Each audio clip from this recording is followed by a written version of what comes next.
So I, other than human, that goes back to Lauren Eisden. Like I said, it has all of these plays that have these odd titles. I will always have the source of the title and use a quote from it. So I use the Ghost Content Lauren Eisden. It says, the nostalgia of space, which is what the Greeks meant by nostalgia, that is, the hunger for home, is transmuted by Pascoli into the hunger for time, for the forever vanished days. The sirens no longer sing, but Paccoli's Odysseus, having made his inward journey, understands them. Knowledge without sympathetic perception is barren. Odysseus in his death is carried by the waves to Calypso, who hides him in her hair. Nobody has come home to nothingness. So that's the setup for this play, which has a bevy of characters, some that I knew, a few that are made up, but this is very much Luigi Pirandello, who you mentioned, the play you hated, 6 characters in search of an author. It references the Twilight Zone, 5 characters in search. You actually quote some of that. Yeah. Play. So let me ask me about this play, and then we'll talk and compare these two plays, these last 2 plays, The Honey of Common Summer. So, but let me just ask you, did you think this was a better play or more effective? Did you like this play better than the Terry Verniak play? Well, they're so different in their techniques in many ways. The Terry Verniak play, I think, had, as you said, some of the most complex stage direction. This one is a little more honed down in that aspect. Terry, you still get the character out of the surreal myths. Whereas this one, I think they're much more archetypes than they are actual characters. They're representations of Danny's mind. And whereas the Honey of Common Summer, it was like, another layer of Dante's Hell upon it as you were going deeper into it. This one, we eventually come out of it into reality. They're very different, even though they employ some of the same absurdist elements. It's interesting you say that, because with things like the Twilight Zone episode, 5 characters in search of an exit, some of these, for example, like the only characters that were not based on real people that I know of were the alien Noitan Rediar and Arthur Feynman, the son of Richard Feynman. So 2 of the 9 main characters are made up. The other 7 are based on people I knew. And because of that, some of them who appear in other plays or mentioned in other plays, I think they have a bit more rounding than, say, some of the characters in either Pirandello or the Serling one. But it's interesting to hear you say that. But yeah, they definitely are. We find out at the end that they're not just aspects of Danny, they're memories in Danny's mind too. But so go ahead, ask. I thought Arthur Feynman was probably a composite of I can't name them, but probably a composite of a few characters that have been on the E-list over the years. Yeah. I'll tell you at the end when we leave who I thought they were probably based on.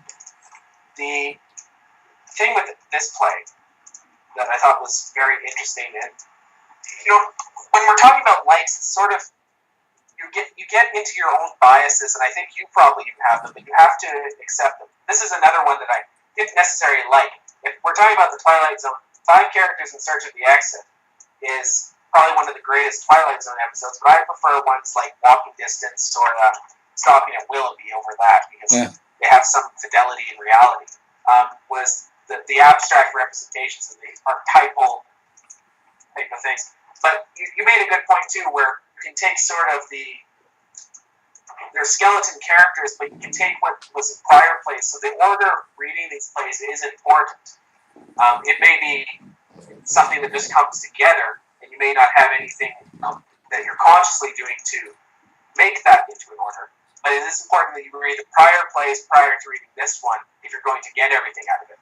There's also a long streaming of quotes that you have later on when Danny comes out of his hernia operation, where he's speaking quotes from prior plays. Well, yeah, it's the quote.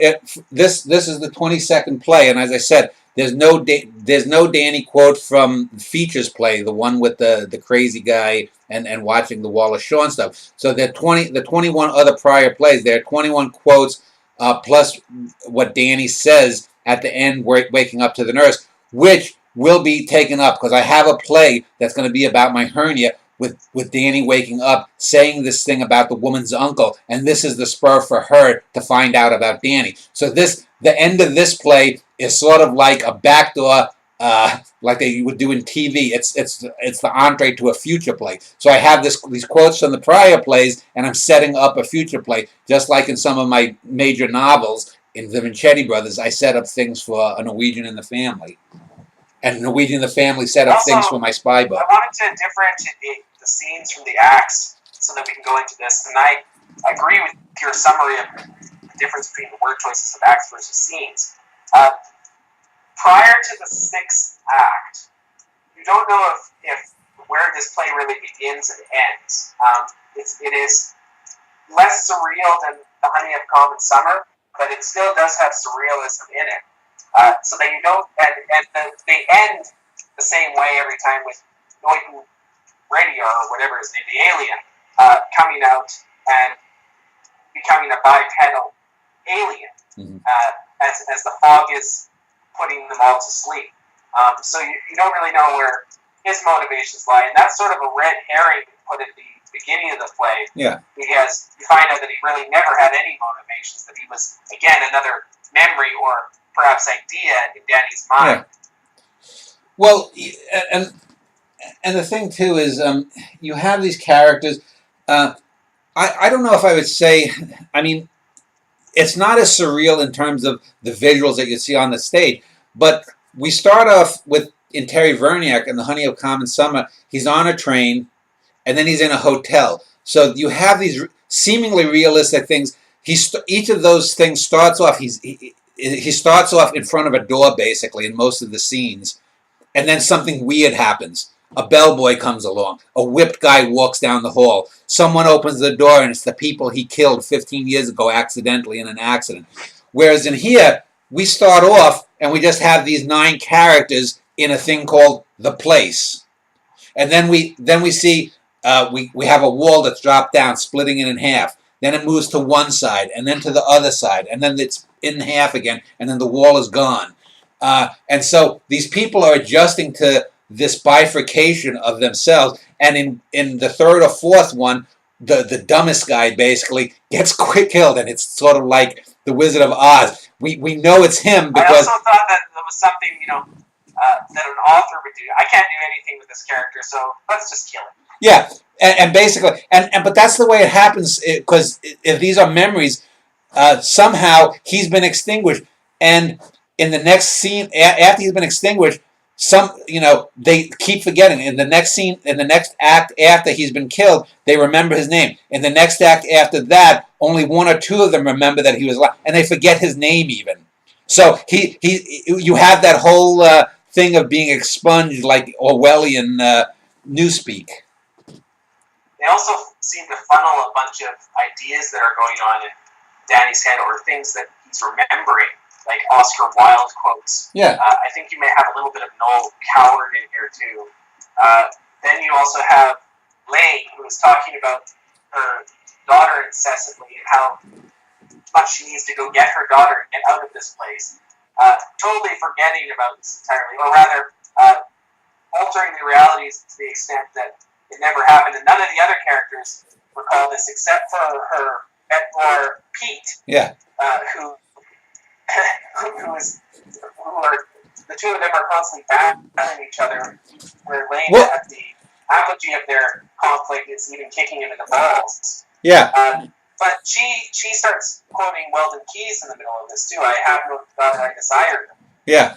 Well, I wanted to use for my daughter, but it's not in the public domain. So, and unlike the Isley quotes, I wasn't going to chance it or whatnot. But in looking back, it's probably better because she's probably too stupid to have any idea. But she says, I desire none, which is a direct echo of that poem.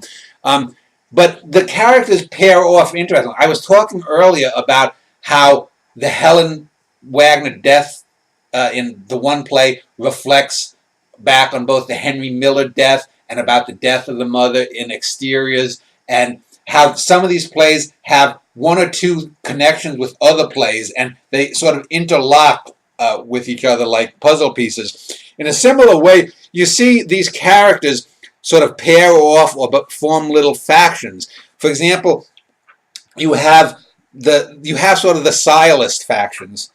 Uh, yeah, Jessica just handed this thing in. Talk about how great my last book is. Look at that. I'll put it up there. And now she's on the floor here, ready to blow me. Blow me, bitch. Yeah, but anyway, for example, you have this faction of Sciolists. You have Pete Bender, he's a Sciolist. You have Jake Stemler, he's a Sciolist. Arthur Feynman is a Sciolist. Then you have the sort of aggressive people. Pete Bender is sort of aggressive. Lane Trammell, you mentioned she kicks him in the balls. And then you have this guy Tad, who's a budding psychopath. It seems he's like, kill him, kill the alien, kill Pete, kill.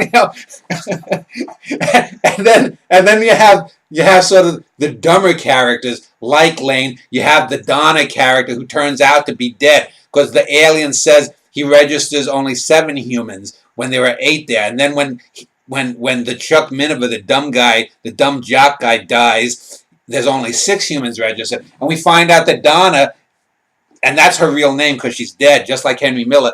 I went to school, grade school at St. John's with this girl, Donna Baumgarten. So I used her real name because I want people to know that this person existed. That's why I do these dioramas. That's why I'll use Henry Miller's real name or Donna Baumgarten's real name.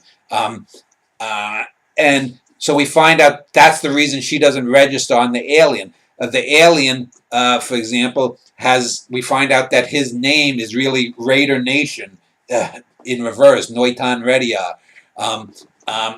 And he's some kind of alien. So he's the absurdist element there. Like you said, he has this MacGuffin-like thing where whenever they go to sleep or a gas to sleep, he changes from a toaster to a wax banana to a spear, etc. And then he changes into some bipedal creature when the gas wears off or whatnot. So what I found interesting is he says he can only change his shape according to how much weight he has or something. That's why he can't form a ladder, or they would be just strings of hair. But he also changes into a giant rock. Yeah. That they can't move. Yeah. So he's clearly lying about this. But what I found the most interesting is that none of them really point this out. Well, yeah, because then most of these are not the dumb. I mean, they're not the smartest people. I mean, I talked about the dumbest guy gets killed, Chuck. But Donna basically has the mind because she died of a teenager or a young girl. This Lane character is obsessive. Pete is passive aggressive. Tad is a budding psychopath. And even the so-called smart characters like Jake Stemler, who we know from A Matter of Propinquity, is not as bright as he thinks. And the Arthur Feynman character, even though he's the son of a great thinker, is not his father. So he's constantly being knocked for his pretentious vocabulary. Yeah. Where he's saying that the wall contracts. They say, can't you just say that the wall moves? Yeah. And what so and I think I give him sort of this transatlantic accent, so he's got this sort of pretentiousness, and then at the end of the play, we do find out the last thing is that these people are sitting in a circle here, and Pete, if you come near me, I swear, what punk, I guess, blah, blah, then Tad, blah, blah, they go on. So, you see people, Jake, please, everyone, just be calm. Arthur, exactly. Another couple of minutes pass in silence, then the fog descends upon the circle, gassing them again, and the lights start to dim as the characters hold hands and yawns. Donna, here it comes. Then the stage is dark for 10 or more seconds, the lights rise, all the characters are sleeping. Projected on the back is an old-fashioned television static, accompanied by many voices, presumably all of them Danny Wagner's at different times of life. They can be pre-recorded or spoken live. Each individual excerpt must be spoken in a different tone, i.e. happy, rueful, cynical, etc. And so we get from the first play all 21 the quotes, and then we hear a female voice here or there, and so we find out that it is this beautiful nurse, Danny Wagner. We see on the screen what seemed to be his eyes opening up. He says something that interests her. He closes off, and then the projection goes all black as if eyes have shut. The nurse's voice keeps asking for Danny Wagner to wake up, but her voice gets softer and softer with each repetition. The sleepers are still in a circle and do not move. The stage darkens to an infinite blackness. So Danny has probably nodded off again after this operation. And I think this is a good way to end it. It would have been trite, I think, to have Danny just sleeping. It would have been trite to have him dead. So why not have him, as I did with Hernia? And I thought this was good because I knew I'm going to do a play that starts off with this very kind of scene with Danny waking up saying something about this woman's uncle that's a secret code word or whatnot that sets her off. So here's to connect the plays, and this is something that works very well, and I think this is a really great way to end this play. And I don't know of any other playwright that would have been as daring to do that. But it also works as a handing off of the baton to a future play. So before you want to go, you said that you wanted to talk about how great Jess's novel Vanishing Spider. No. Well, we can talk about her book in a moment, but I want to do the direct comparison here. So, which of the plays do you think is better and why? That's a difficult question. I would say that I think I Other Than Human is slightly better because it has more characters and more characterization to that. But they are archetypal. It is a difficult question to sort of answer. Well, actually, the Honey of Common Summer has quite a bit more characters. It has over 20 characters in it. No, but what I'm talking about is sort of fully fleshed out characters. Oh, okay. Versus these abstract characters. So I don't honestly know how to answer that. I think that they're pretty comparable. I think the Honey of Common Summer has certain advantages and a more daring structure than Other Than Human. But Other Than Human does have the facility to realism that Honey of Common Summer lacks. So in the end, it's sort of a wash. I would say that they're roughly comparable. What do you think? I think probably in terms of technically and probably in terms of more daring, the Honey of Common Summer is the more daring play. I think Other Than Human is probably the deeper play. I don't like either play though, and the reason is I'm not big on absurdism. I most of my plays are somewhere between the quote unquote realism of say the playwrights that would write I mean, not that Death of a Salesman is totally real, but it's far more realistic than absurdist plays. So I generally hover somewhere in between with most of my plays. But as for which one I like more, those are plays. I could go either way myself. I was just interested in where you would go with them. But anyway, if you're going to, if you were to press me, I would probably instinctually think with Other Than Human. Not necessarily just because it's deeper, because there is depth in the Honey of Common Summer, but I would say mostly because you have more fully fleshed out characters, and I think the more characters that you have that are fleshed out, the better the work of art is. Okay, so Jessica wants to know, what were your opinions on her last book? The Vanishing Spider? Yeah. I thought that was the best of her books. What? I thought that the reason that it was the best is because... What do you mean, Peter? You think it's a terrible book?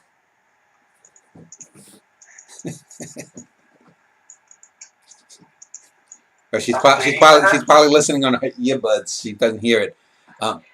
I hear. So wait, you want to come and listen to his opinion? Okay, she's listening. So speak loudly. I thought The Vanishing Spider was the best of Jess's books because it had her most fully realized character, and I think that His Imperial Skill of the Inland Sea would be number 2 or 3 for me. His Imperial Skill has a very weighty themes, but I think that the idea of religion and using sort of religion as a way to get into art is equally weighty, if not as hewn to reality and commonplaceness. You can come out I of also it. think that her character in the nun society is nicely excoriated, and then the connection to her Indian book. This is sort of, she said, her goodbye to portrait novels, but you can tell that this is one that's developing, and it may be an into something more. I think that you made the comment that in terms of her greatest book, you would still put His Imperial Skill at the top, but you think this one has the best writing. And I know what you mean, but I would still give the nudge to this one, and I do think it's eminently arguable. Yeah.